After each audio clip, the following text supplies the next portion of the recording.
Hello, hello, bienvenue sur la chaîne Horizon Famille. Une petite vidéo aujourd'hui pour te parler de la chambre Montessori. Je dis non à la chambre Montessori et tu vas voir pourquoi. Je vais t'en parler un petit peu dans cette vidéo. Ça peut être un peu surprenant, moi qui suis une adepte totale de la pédagogie Montessori avec mes enfants et qui l'applique à la maison au quotidien. Donc je vais t'en parler un petit peu dans cette vidéo. Mais je voudrais aussi te montrer des images d'une expo que j'ai faite avec Léo qui s'appelle Van Gogh, la nuit étoilée. C'est à l'Atelier des Lumières dans le 11e arrondissement de Paris. Et c'est absolument génial. En fait, c'est les œuvres de Van Gogh qui sont projetées sur des murs et c'est des murs qui sont hyper hauts et c'est projeté au sol, sur les murs, au plafond, etc. Et il y a une musique hyper immersive, d'ailleurs un peu tous les styles de musique, du classique, de la pop, etc. Je crois même qu'il y a les Beatles qui passent. Bref, c'est vraiment super. Alors c'est un petit peu sombre, c'est très bruyant. Enfin c'est bruyant, la musique est à fond, etc. Parce que c'est un peu de l'art immersif. Donc il fallait que je prépare un petit peu Léo au fait que ça pouvait être impressionnant pour lui. Et il a adoré. Et donc je te montre quelques images. C'est vraiment chouette voilà, c'est l'art sous un autre angle. C'est l'art de Van Gogh sous un autre angle. Je trouve que ça dénature un petit peu, certains disent, et c'est vrai, ça dénature un petit peu ses œuvres, mais en même temps, ça permet une autre approche, je trouve, et c'est toujours intéressant. Finalement, c'est une sorte d'art que de présenter l'art de Van Gogh de cette manière-là. Donc voilà, c'est l'art un petit peu revisité. Donc je te montre quelques images. Léo a adoré, et si tu peux y aller, n'hésite pas surtout. C'est vraiment génial. Alors je voulais te parler de la chambre Montessori. Et je dis non à la chambre Montessori si tu décides de créer une chambre pour ton enfant, une chambre à version Montessori qui favorise son autonomie, etc.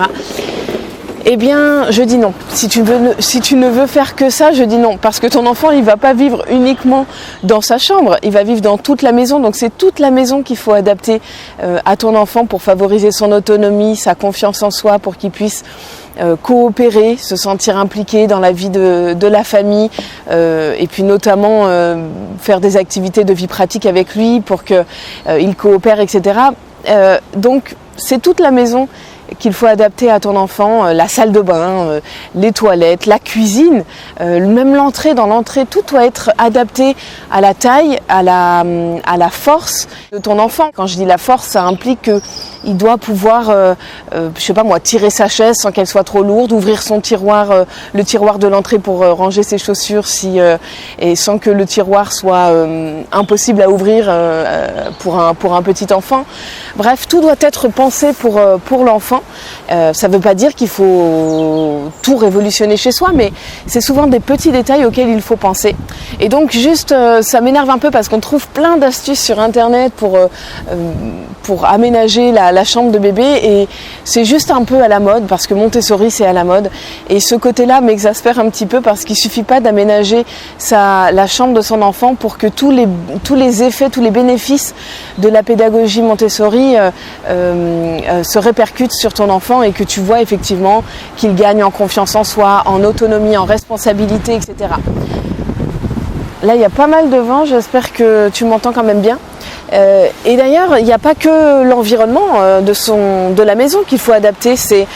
La pédagogie Montessori, comme je le dis souvent, c'est 3 piliers essentiels. Et si tu enlèves un de ces piliers, la pédagogie est complètement bancale. Donc le premier pilier, c'est l'environnement, donc la chambre, mais pas que. C'est toute la maison, même le balcon, même le jardin, tout. C'est aussi évidemment le matériel et les activités qu'on va lui proposer. Et ça, c'est une partie extrêmement importante. Et puis la troisième partie, le troisième pilier, c'est la posture bienveillante de l'adulte. C'est-à-dire que si tu as l'environnement adapté, si tu as le matériel et les activités que tu proposes à ton enfant qui sont adaptées à lui, mais que tu n'as pas la posture bienveillante de l'adulte telle que le décrivait Maria Montessori, la posture, eh bien ça fonctionnera pas. Il y a plein de gens qui me disent « Ah mais j'ai du matériel, je propose du du matériel Montessori à mon enfant, mais il ne s'y intéresse pas du tout. Mais parce qu'il y a une manière d'amener le matériel, il y a une manière de le présenter et il y a une manière ensuite de se conduire avec son enfant pour que ça fonctionne et pour qu'il apprenne de ce matériel et de ces activités, pour qu'il en tire des compétences et des apprentissages. Et c'est ça, si tu enlèves un de ces 3 piliers, c'est complètement bancal, et tout le matériel qu'on voit en vente dans les magasins, ça sert à rien de dépenser des fortunes folles si on n'a pas si on ne sait pas comment l'amener à notre enfant. Et c'est donc voilà, le Montessori c'est un gros business hyper rentable où on vend du matériel, on vend des lits Montessori, des lits cabanes, etc. Qui font fortune, des gens qui font fortune avec ça. Mais à côté de ça, on n'en tire pas tous les bienfaits, tous les bénéfices de cette pédagogie si la posture de l'adulte, on n'est pas imprégné de cette bienveillance, et puis si on ne sait pas comment se comporter avec notre enfant. Donc voilà un petit peu ce que je voulais partager avec toi dans cette vidéo, parce que ça me semble vraiment important de replacer les choses dans leur contexte et de partager, de faire... comprendre que le Montessori, c'est pas que du matériel et c'est pas qu'une chambre adaptée à l'enfant. C'est comme si quelqu'un voulait perdre du poids et qu'il disait bon bah j'arrête le sucre. Mais non, il faut pas juste arrêter le sucre. Il faut aussi réduire les graisses. Il faut faire du sport à côté. Il faut que le sport soit régulier. Il faut que voilà, il y a différentes choses. Il n'y a pas juste, enfin le sucre, réduire le sucre, c'est juste une petite partie du régime. Mais il y a plein d'autres choses après. Faut arrêter de grignoter entre les repas. Enfin bon voilà, il y a plein de choses qui rentrent en compte si tu veux perdre du poids, faire un régime. Et ben la pédagogie Montessori, c'est pareil. On peut pas appliquer juste une petite partie pour que ça fonctionne. Il n'y a pas de miracle, si tu appliques juste une petite partie, ça ne fonctionne pas. Et c'est comme un régime. Voilà, c'est exactement pareil.